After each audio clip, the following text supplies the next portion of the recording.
Merhaba sevgili seyircilerim. Oktay Usta'nın mutfağındasınız. Bugün sizlere karamel soslu, frambuazlı böyle güzel bir kek yapacağım. Güzel kekimiz böyle yaz keki olmuş olacak inşallah. Efendim kalıbımız yeni trend kalıplardan bir tane kalıp kullanıyorum. Malzemelerimizde neler var kıymetli seyircilerim? 3 tane yumurta. Oda sıcaklığında olması çok önemlidir. 1 su bardağı toz şeker, 1 çay bardağı sıvı yağ, 1 çay bardağı süt, 1 çay bardağı kakao, 7 çorba kaşığı burada unumuz var. Kış mevsiminde kurutmuş olduğumuz portakal kabuğu rendesi veya limon kabuğu da olur. Ve burada 1 paket vanilya, 1 paket de kabartma tozu. Geliyoruz karamel sosunda ise kıymetli seyircilerim.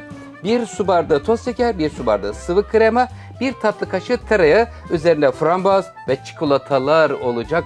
Müthiş bir görsel. Hadi buyurun. Birlikte hazırlıyoruz güzel kekimizi. Önce yumurta ve şekeri kırıp köpürtüyorum.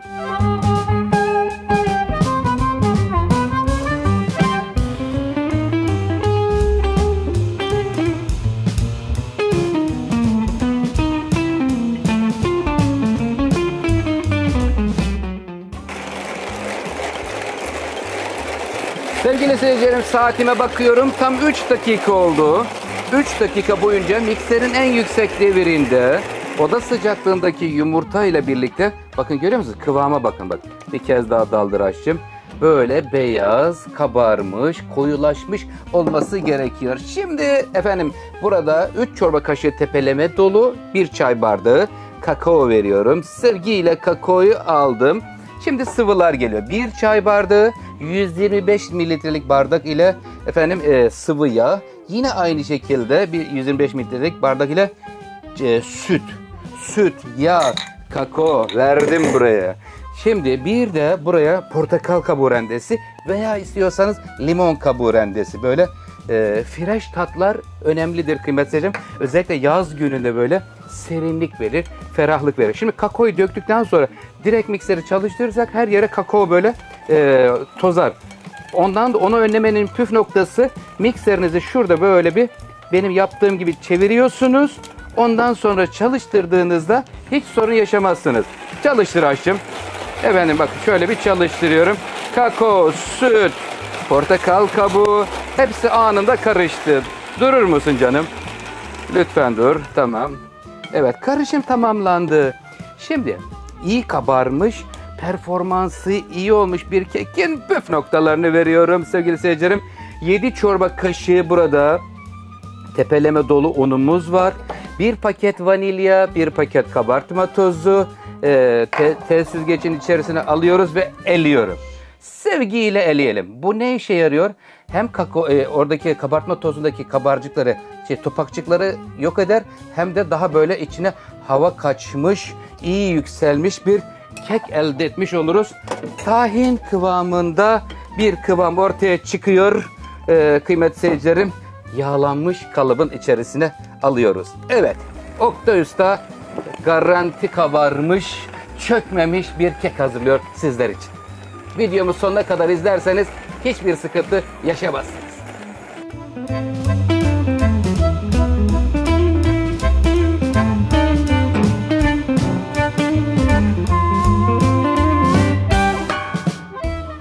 Kekimizin kıvamı çok güzel oldu kıymetli seyircilerim. Şöyle yakından görmek ister misiniz? Bakın, akıcı, tahin kıvamında çok önemlidir.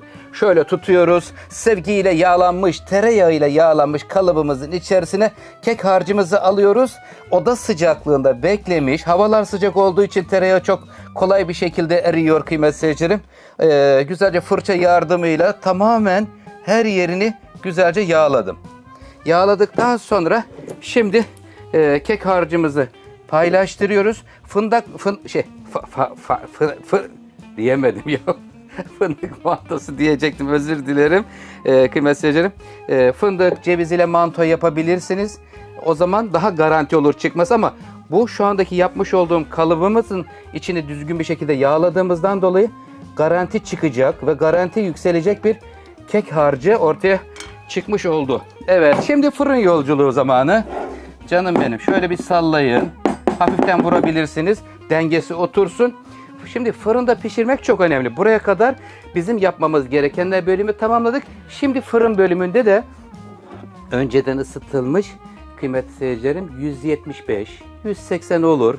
20-25 dakika 175'te 180'de kalabilir. 25 dakikadan sonra da kaça düşürüyoruz? 160 derece. Asla fırının kapağını 40 dakika süre 45 dakika geçene kadar açmıyoruz. Canım benim, iyi yolculuklar. Yorumlar bölümüne yazarsanız cevaplarım, ben sizlere istedikleri sorularınızı cevaplayacağım kıymetli seyircilerim. Sizlerden ricam kanalıma abone olup yorum atıp dostlarınızla özür dilerim. Çok özür dilerim. Baştan alıyorum. Kanalıma abone olup yorum atıp dostlarınızla paylaşırsanız çok sevinirim. Lütfen beğeni butonuna basmayı unutmayın. Dilim sürçülisan ettiyse affola.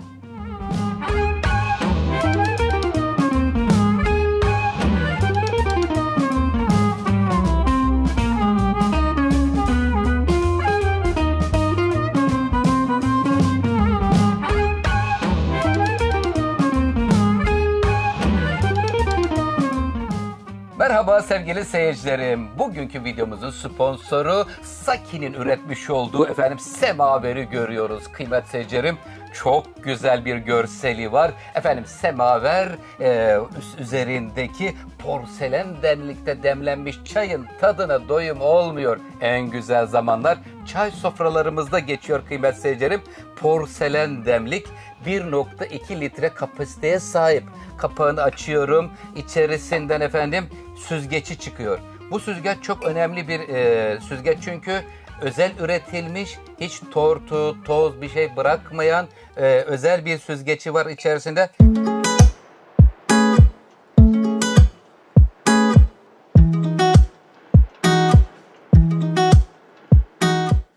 Saki semaverin tutmaçları parlak bir malzemeyle kaplanmış kıymetli seyircilerim. Üstünde ana gövde ile semaverin porselen bölümündeki aparatı var burada. Şimdi kazana giriyoruz. Kazan en büyük kapasiteye sahip. 4 litre su alıyor. Bu serinin en büyük kapasiteye sahip olan bir semaveri kıymetli seyircilerim. 40 bardak çay çıkıyor 100 mililitrelik bardak ile.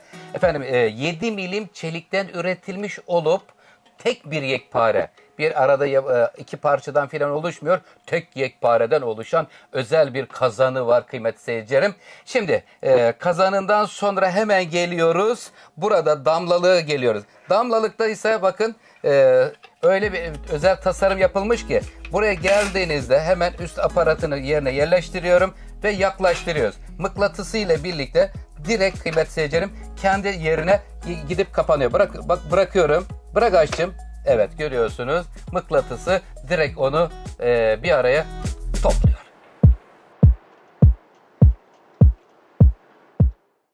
100 dereceye ulaştıktan sonra şimdi demleme bölümüne geçiyoruz. Getiriyoruz ve musluğunu açıyoruz.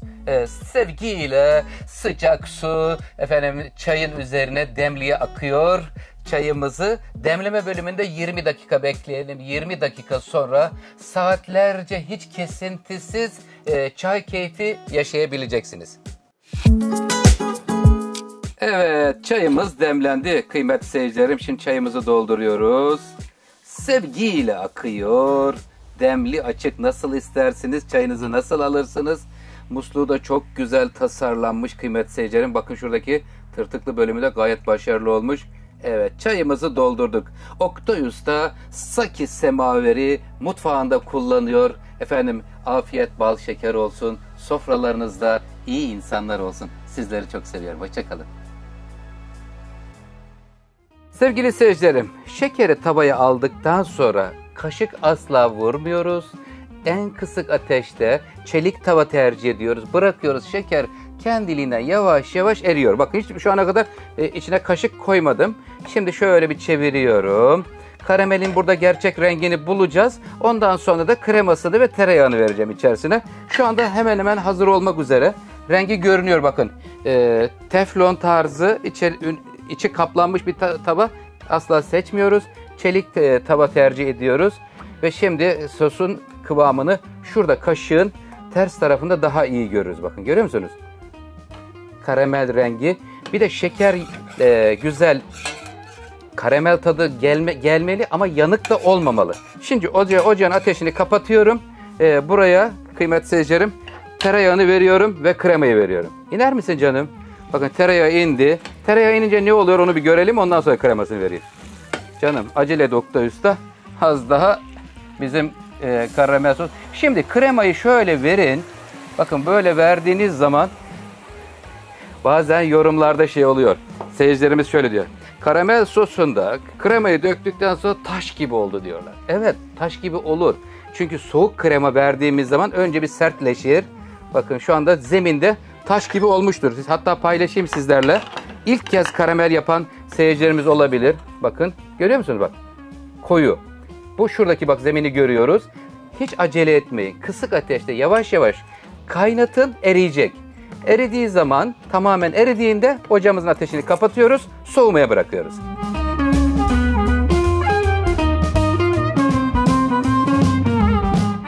Sevgili seyircilerim, karamel sosumuz hazırlandı. Püf noktası neydi? Kremasını verdikten sonra bekliyoruz, eriyor. Eridikten sonra bir taşım kaynatıyoruz, ocağın ateşini kapatıyor ve böyle spatula ile karıştırıyoruz ve böyle işte mükemmel bir karamel sos çıkıyor, ev yapımı kıymetli seyircilerim. Sosumuz soğumaya artık bıraktık. Soğusun. Şimdi saatime bakıyorum. Şu anda tam 40 dakika oldu. 40 dakikada kekimiz fırından bakayım. Aman yarabbi, bu ne güzel bir koku. Sevgiyle pişirilmiş bir kek geliyor. Çay saatlerimizin vazgeçilmez tadıdır. Vay, kabarma garantili demiştim. Bakın görüyor musunuz? Seviye nerede? Daha yukarıda. Halbuki bizim kekimiz şuralardaydı. Böylesine yükselmiş. Şimdi kekin pişip pişmediğini nereden anlayacağız? Bir tane çöp şiş batırıyorum. Batır açtım ve çıkart. Çıkardığımızda herhangi bir sıvı yoksa kek pişmiş demektir. Şurayı görebiliyor muyuz? Bakın kaç kat yükseldiğini görüyoruz. Elim yandı yani. Bu ses elimin yanmasından geliyor kıymetli seyircilerim. Şimdi keki ters çevirme bölümüne geldiğimiz zaman 2 dakika kalıbında kalabilir en fazla. Fazla kaldığında terler. Bu da kek için iyi olmaz kıymetli seyirciler. Evet canım benim. Şimdi kalıbı aldık. Şimdi çıkartma vaktimiz geldi. Canım benim. Heyecanlı bir andayız. Acaba Oktay Usta'nın hazırlamış olduğu, çok övmüştü, %100 kabarma garantili demişti. Bakalım kalıbından da aynı sevgide, aynı performansla çıkıyor mu? Ve açıyorum. Vay vay. Alkışlarımızı alıyoruz. Ve gerçekten bakın görüyor musunuz kıymetli seyircilerim? Ev yapımı, eldeki ve evdeki malzemelerle hazırlanmış kekimiz. Şimdi bu kek bu haliyle oda ısısına gelmeli. Oda ısısına geldikten sonra karamel sosumuzla birlikte buluşma vakti olacak. Frambuazlar olacak ve şuradan çikolata parçaları olacak. Ama soğuduktan sonra bütünleştiriyoruz.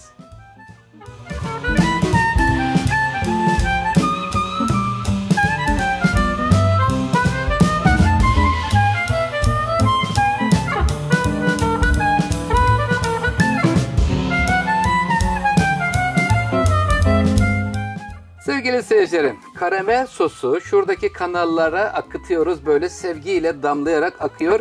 Şimdi çeviriyorum. Başlarken nereden başlayacağımızı da ben sizlerle paylaşayım. Şanti torbasının içerisine dolduruyoruz. En uçtan başlıyoruz. Şöyle sıkarak yukarıya doğru gelelim. Ondan sonra o kendiliğinden yavaş yavaş ırmak gibi oradaki kanallardan aşağıya doğru akacak kıymetli seyircilerim. Akar mısın canım şöyle? Sevgiyle akıyor. Karamel soslu Oktay Usta sizler için güzel böyle bir frambuazlı kek hazırladı. Şimdi önce paylaştırdıktan sonra şuralara biraz daha vereceğim. Şöyle biraz bol olsun. Ortadaki çukura da aksın. Şimdi biraz daha çoğaltabiliriz buralar kıymetli seyircilerim. Bakayım nerede azlık var. Şuraya biraz daha ver aşçım. Yanlardan ırmak misali akmaya devam etsin. Akacak. Çünkü burası oda ısısında olduğu için orası hemen akarak kendisi düzelir kıymetli seyircilerim. Hiç panik yapmaya gerek yok.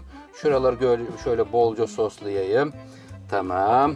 Evet. Şimdi çeviriyorum ve karamel sosun ırmaklardan aşağıya doğru aktığını görüyoruz sevgili seyircilerim.